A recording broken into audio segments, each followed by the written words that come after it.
نحمدہ و نصلی علی رسول الکریم اما بعد فاعوذ باللہ من الشیطان الرجیم بسم اللہ الرحمن الرحیم۔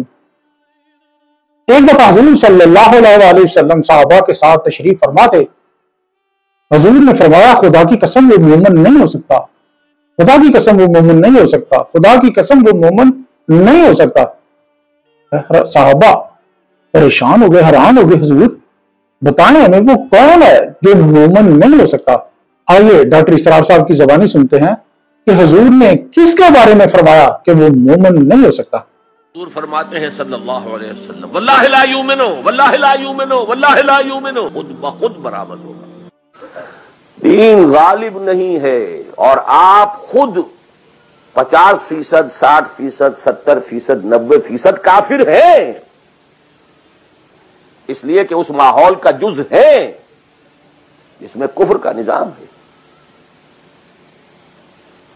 تو پہلا کام تو اپنے آپ کو اس کفر سے نجات دلانا ہوگا، پھر نماز بھی اسی کے لیے ہے۔ وَاسْتَعِینُوا بِالصَّبْرِ وَالصَّلَاةِ، مدد حاصل کرو نماز سے۔ کس کام کے لیے مدد حاصل کرو؟ The mission to make the deen of Allah supreme, ان اقیم الدین۔ جہاں وہ اسلامی نظام نہیں ہے، پہلا فرض تن من دھن اس نظام کو بدلنے کے لیے لگا دینا۔ اگر یہ نہیں ہے تو نماز نہیں ہے، منہ پر دے ماری جائے گی۔ میں جو کچھ کہہ رہا ہوں علی وجہ البصیرت کہہ رہا ہوں، میری پوری زندگی کے مطالعے کا نچوڑ ہے۔ نماز منہ پر دے ماری جائے گی، روزے منہ پر دے مارے جائیں گے۔ You reconcile yourself to that system جو میری بغاوت کے اوپر مبنی تھا۔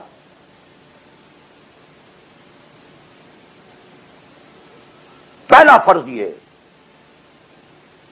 تن من دھن۔ You can not reconcile with that system, you can not accept that system. اس میں اپنے آپ کو اکوموڈیٹ کرنا، اس میں اچھے کیریئر تلاش کرنا، اس میں اچھی جائیداد بنانا، اس میں پیسہ جمع کرنا، اس میں اچھی سے اچھی بچوں کو ایجوکیشن تاکہ بہتر سے بہتر زندگی وہ بھی گزار سکیں، سب کا سب حرام، مطلقاً حرام۔ اجازت دیجیے اس دعا کے ساتھ اللہ پاک ہمیں خوشیاں دے اور خوشیاں بانٹنے کی توفیق دے۔